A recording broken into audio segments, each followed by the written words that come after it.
Salut tout le monde! Épisode 10, 21 novembre 2021. Et oui, dernier week-end de la chasse au chevreuil au Québec. Donc on est dimanche, le 21. Donc dernière journée de chasse pour le chevreuil 2021 déjà. On a vu passer largement de beaux spécimens sur les réseaux sociaux. Donc félicitations à tous les chasseurs qui ont pu tirer leur épingle du jeu et récolter chevreuil, que ce soit mâle ou femelle. Dernièrement, c'est sûr qu'on voit plus des mâles parce que c'est la loi du mâle en ce temps de chasse à carabine. Mais félicitations à tous ceux qui ont récolté. Et félicitations à tous ceux qui n'ont pas récolté, mais qui ont été dans le bois, qui se sont amusés, qui ont profité de ce moment de détente, de passion avec leurs proches, puisque on est quand même une émission qui promouvoir la chasse en couple. Et donc, j'imagine qu'il y a plusieurs d'entre vous qui ont été dans le bois avec leur conjoint et qui ont profité de ces moments-là pour, c'est ça, se ressourcer et se détendre légèrement de notre vie trépidante. Aïe, aïe, hein? Trépidante! Ça me fait penser à toutes les chroniques qu'on a eues, ça. Ouais. On a eu quand même 10 semaines de notre côté trépidantes parce qu'on a quand même fait des super belles rencontres. Oui, effectivement. On a vraiment rencontré différentes personnes du milieu de la chasse qui nous ont fait découvrir leur passion aussi. Tu sais, si on se rappelle, là, au premier épisode complètement, on a eu Kate et Martin qui ont fait une chronique sur c'est quoi maintenant de chasser en couple. Donc, leur témoignage nous a juste confirmé que c'était une très belle expérience qui permet d'apprendre énormément sur notre partenaire, qui nous permet de créer des liens encore plus forts, qui nous permet de vivre une relation pas juste d'amoureux, mais d'amis, mais tu sais de triple là. Donc ça a été encore une fois pour nous une belle introduction à notre chronique pour faire valoir, comme tu disais, promouvoir la chasse en couple. Il y a aussi eu, tu sais, tu parlais de ceux qui chassaient à la carabine, les beaux spécimens. Ben, j'espère que vous avez donné à Chasseurs Généreux. Oui. Nous, on n'a pas eu la chance, malheureusement, de récolter un chevreuil. On a eu mon dindon. Sans que de petites poitrines, je préfère les garder pour moi. Désolée, Chasseurs Généreux. Mais tu sais, je suis tellement généreuse que j'ai laissé ça à ceux qui ont récolté des beaux spécimens. Donc, j'espère que vous avez été plusieurs à donner à Chasseurs Généreux. D'autant plus qu'on n'est pas... Tu sais, vous n'êtes pas sans savoir quand vous vous promenez dans les allées d'épicerie. Tu sais, on parlait de ça, Stéphane et moi, puis un couple d'amis hier, de dire « Hey, c'est tout un monté, là. » Fait que juste le fait, pour ceux et celles qui ont contribué puis qui ont offert à Chasseurs Généreux, je le répète, là, vous avez assurément, puis vous allez assurément faire une différence. Absolument. Fait que ça, c'est quelque chose là, que je voulais souligner, bien sûr. Dans le même épisode... On avait Johnny Rickard qui nous parlait justement de stratégie de chasse avec sa cache, installation d'une cache et tout ça. Johnny qui aux dernières nouvelles, était encore là à la recherche du gros mâle. Et il y en avait, mais je pense qu'au moment où on tourne ça, il est pas mal dans ses dernières heures de chasse. Je ne sais pas s'il va avoir récolté ou pas, mais Johnny... c'est un YouTuber, un guide de chasse. C'est un jeune qui étudie en cinéma, qui nous produit des images top qualité, qui a une chaîne YouTube excellente. Je vous recommande fortement là, d'aller vous abonner à la chaîne à Johnny parce que vraiment, Johnny fait du bon matériel. Et on le remercie beaucoup d'avoir pris le temps de nous faire cette chronique-là en début de saison.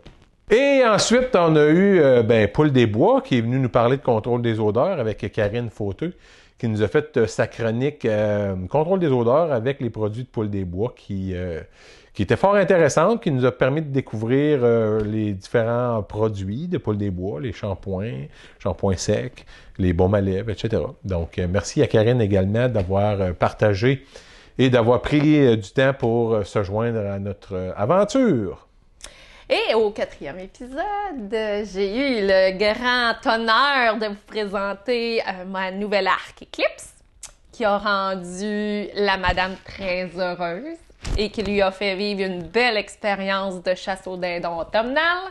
Donc, je vous ai présenté toute toute mon appréciation de l'arc et je ne peux, si je referais la chronique aujourd'hui, je vous dirais que je n'ai pas exagéré là, quand j'ai présenté l'arc et tous les avantages. Je l'ai vu dans la cache à quel point le fait qu'elle était petite, silencieuse a fait une différence, croyez-moi. Vous vous rappelez sûrement les images où la madame... Hein? Ouais, c'est ça. Elle est facilement malléable et je vous dirais que ça a été un gros plus. Vous allez d'ailleurs en découvrir davantage au printemps, lorsqu'on va d'ailleurs sortir l'épisode de la chasse à Lorraine intégrale. Donc, également, nous avons eu Patrice Michaud de la Shop à Pattes, qui est venu nous parler de la différence des flèches, en fait, flèches de chasse, flèches pour le 3D, flèches pour le concentrique.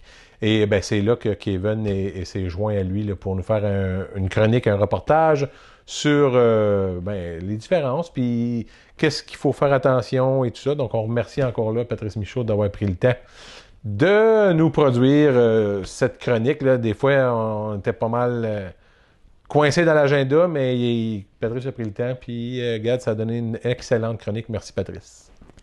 Et j'étais dans ma cache quand on a fait la chasse au dindon, puis j'ai eu une pensée, puis je réfléchissais à notre invité, de l'épisode 6.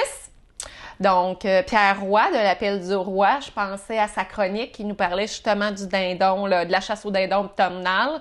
Puis, j'entendais encore certains de ses propos, notamment les appelants, qui devient important là, à la chasse au dindon automnal, parce que c'est pas la même chose, les petits versus les gros. Fait que ça aussi, là, j'y pensais. Fait que merci beaucoup, Pierre Roy, là, pour ta participation là, à notre chronique. Ça a beaucoup été intéressant. Puis retournez voir les chroniques. Hein? C'est tellement quelque chose qui sont là, puis qui sont intéressantes, puis comme je dis, on a fait des belles rencontres, puis Pierre Roy, c'est une belle rencontre qu'on a fait, là. Puis d'ailleurs, au cours des prochaines semaines, pour les prochains mois, on va sortir une chronique par semaine qu'on va vous mettre disponible sur notre chaîne YouTube et qu'on partagera sur Facebook. Fait que vous aurez l'occasion de revisionner juste la chronique ou, si vous voulez en voir plus, allez voir l'épisode au complet dans lequel la chronique a été diffusée. Donc, ça nous amène ensuite à René Gardner, qui est venu nous présenter les cibles, les différents produits de cibles, justement pour la pratique de notre sport favori, le tir à l'arc et même pour l'arbalète. Donc, qui nous a présenté sa gamme de produits.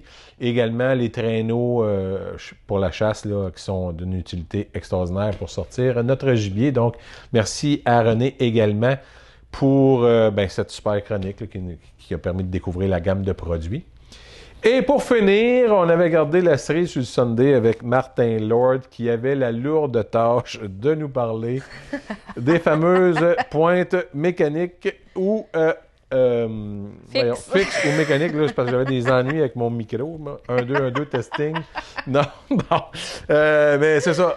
Martin a fait une job de bras avec sa chronique qui a soulevé naturellement des passions, autant sur notre chaîne que sur la chaîne à Martin, parce que Martin a également sa page Facebook et il produit également beaucoup de matériel vidéo d'une très belle qualité aussi.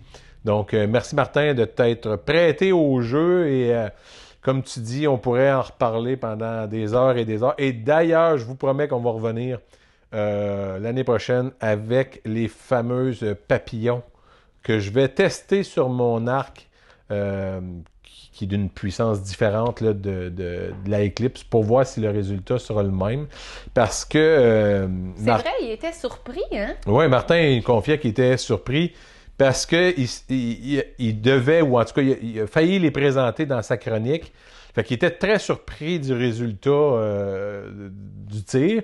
Et je dois dire que nous autres, on a été très surpris. Là, on se rappelle, là, c'est mon fameux papillon là, qui a fait un impact en Australie. Là. Exactement. C'est celui-là. Là. Exactement. Ouais. Puis écoutez, c'est ça. Regarde, on a tout tiré de la fixe puis de la mécanique. Mais ça, c'était spécial. Fait qu'on va revenir là-dessus. On va aller au fond des choses là-dessus. On va revenir plus tard. Donc, c'est ça qui conclut nos chroniques. Parce que, malheureusement, l'épisode 9 n'a pas pu être présenté pour toutes sortes de raisons techniques. Donc, l'épisode 9 sera présenté probablement l'année prochaine intégrer dans la saison prochaine puisqu'on n'a pas été en mesure de la produire. Ce qui nous amène au cœur de cet épisode. Qui est le concours! Concours, le grand concours. Donc, c'est aujourd'hui, live, qu'on va faire le tirage du gagnant de tous ces prix-là. Fait que si vous n'avez pas fait vos cadeaux de Noël encore, ben il y en a certains que vous allez garder pour vous. Il y en a peut-être que vous allez redistribuer à Noël. Donc, l'heureux ou la heureuse gagnante va se mériter un Audi à Roast One avec la casquette, un Audi First Light. Il va se mériter un traîneau à orignal de zone T3, une cible T500 et le cube de déchargement de zone T3. On a également la chope à pattes qui donne une douzaine de flèches fléchées selon vos désirs et besoins. On a également un convertisseur de caméra TradeCam en caméra cellulaire de la compagnie SpyPoint. On a naturellement le petit kit de poule des bois avec le shampoing, le savon, tout est là, même le baume à lèvres est là. Et notre livre de recettes de juillet. Cuisine de chasse, effectivement. Je pense que j'ai rien oublié. T'as rien oublié. Oh my God! T'as rien oublié. On est rendu là. Ben oui, puis on n'a pas porté nos chapeaux pour rien. Ben non! C'est pas pour le look, là. On approche de Noël, puis ben c'est ça. On va certainement faire un ou une ou des heureux. Et ben là, on ne va pas languer plus longtemps que ça.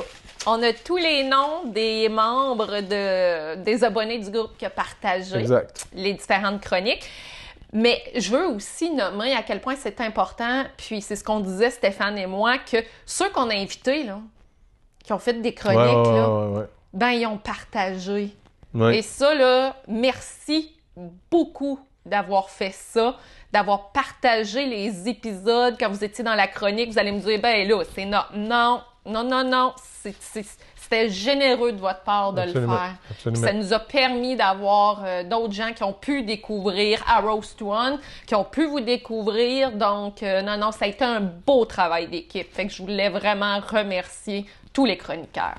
Et tous ceux qui ont naturellement écouté nos épisodes, vous avez été nombreux à les écouter. On a eu un beau résultat avec ces 10 premiers épisodes. Donc, pour vous remercier, on procède au grand moment. Alors, bonne chance. Oups, Ah, mets ça dans... On veut s'assurer que tout le monde est dedans. En tout cas, ça prouve qu'il y a des noms. OK. Oui. C'était-tu le grand plaisir de... OK, je ne regarde pas. Je ne regarde pas. Et Oups, il y a un nom encore qui est tombé, c'est pas grave. C'est pas grave. J'ai le nom du ou de la gagnant, le gagnant. Et le gagnant est Jonathan Hood. Jonathan Hood, tu es notre gagnant du Grand Prix, de l'ensemble de ces prix. Et ben Jonathan, on va communiquer avec toi là, pour convenir du moment où tu pourras venir récupérer tes prix, parce que, comme on l'avait dit, on les poste pas. Ouais, il va falloir qu'on rencontre Jonathan qui va venir, d'ailleurs, prendre la photo officielle avec son prix. Donc, félicitations, Jonathan. Et merci à tous ceux qui ont partagé, liké, commenté. Ça a été vraiment très apprécié. Et puis là, je vous dis que ça va être un repos bien apprécié pour nous. Ça a été tout un marathon. Ça a été toute une aventure. On n'a pas de recherchistes, on n'a pas de producteurs, on fait tout. Donc, il faut trouver les invités, il faut trouver les chroniqueurs, il faut faire les montages, il faut filmer, en tout cas, peu importe. Ça a été tout un marathon et on apprend dans tout ce qu'on fait. Et c'est ça le but, dans le fond, c'est d'apprendre. Donc, on vous revient l'année prochaine avec d'autres contenus palpitants. Et en attendant, on vous souhaite un très joyeux temps des fêtes, une très belle fin d'année et un très beau début d'année 2022. Puis profitez de l'hiver pour profiter aussi de la nature. Les chasseurs, on est supposés d'aimer ça, mettre des bottes, un manteau, puis aller dans le bois. Fait que profitez-en. Puis profitez du temps des fêtes pour être avec vos proches. Et puis on se retrouve en 2022. Salut tout le monde! Merci beaucoup d'avoir été là. À plus! Bye! Continuez de nous suivre. On peut-tu faire clic quand même? Ben, pourquoi pas? Ben, pourquoi Un pas? dernier. Un petit dernier. Un dernier, les cloches de Noël. Abonnez-vous. Ding, ding, ding! Ding, ding, ding! Abonnez-vous, vous allez quand même continuer à nous suivre. Et voilà! Parce que quand on va revenir, ben, vous allez le savoir. Bye! Bye. On communique avec toi, Jonathan.